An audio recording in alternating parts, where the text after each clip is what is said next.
आइए हम मेरी भविष्यवाणियों की पुस्तक में से आज के वचन को पढ़ते हैं।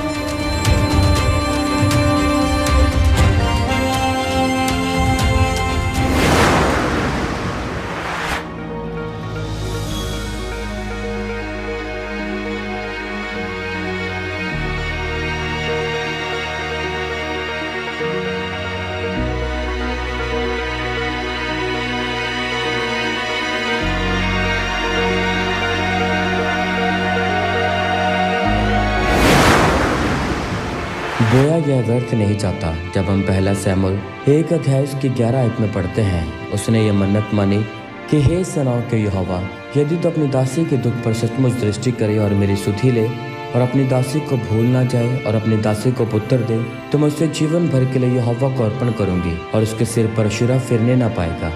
मेरे प्रियो, जो कुछ आप परमेश्वर में बोते हैं वह कभी भी व्यर्थ नहीं जाता है। परमेश्वर इस चीज को दोगुना करके आपको वापस करता है। चाहे वह आपका समय, प्रार्थना, उपवास या पैसा हो, वह कभी भी व्यर्थ नहीं जाता है। हमेशा आपके जीवन में फल को लेकर आता है। इसलिए मेरे प्रियो, जब आप पहले सैमुएल की किताब में हन्ना के बारे में पढ़ते हैं तो आप जानते हैं कि हन्ना एक बांझ औरत थी। उसके कोई भी बच्चा नहीं था और इसी कारण उसके सौतों में से चिढ़ाती थी और हन्ना रोती थी और खाना भी नहीं खाती थी। और हन्ना हर साल शीलो में परमेश्वर के भवन में प्रार्थना करने जाती थी और एक दिन वह परमेश्वर के भवन में अपने मन में बहुत व्याकुल यानी बहुत दुखी थी और यहोवा परमेश्वर से रोकर प्रार्थना कर रही थी। और उसने यह मन्नत मानी कि हे सेनाओं के यहोवा, यदि तो अपनी दासी के दुख पर दृष्टि करे और अपनी दासी की सुधि ले और अपनी दासी को पुत्र दे, तो मैं उसे जीवन भर के लिए तेरे भवन में अर्पण करूंगी।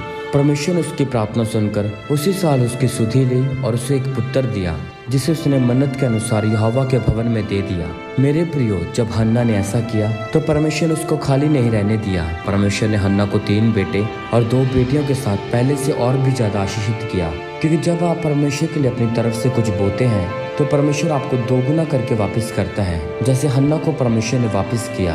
सोचे कि जिस बच्चे के लिए हन्ना रोती और कुर्लाती रही, उसी बच्चे को उसने परमेश्वर के लिए बो दिया। ये कितनी बड़ी बात है।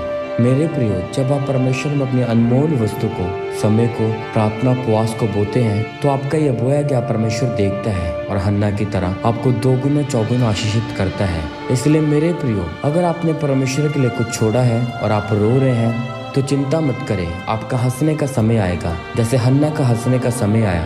बस जो भी आप करें सिर्फ परमेश्वर के लिए करें और फिर परमेश्वर आपको अपनी जिंदगी के किसी भी हिस्से में खाली नहीं रहने देगा। वह आपको 2 गुना आशीषित करेगा। आमीन।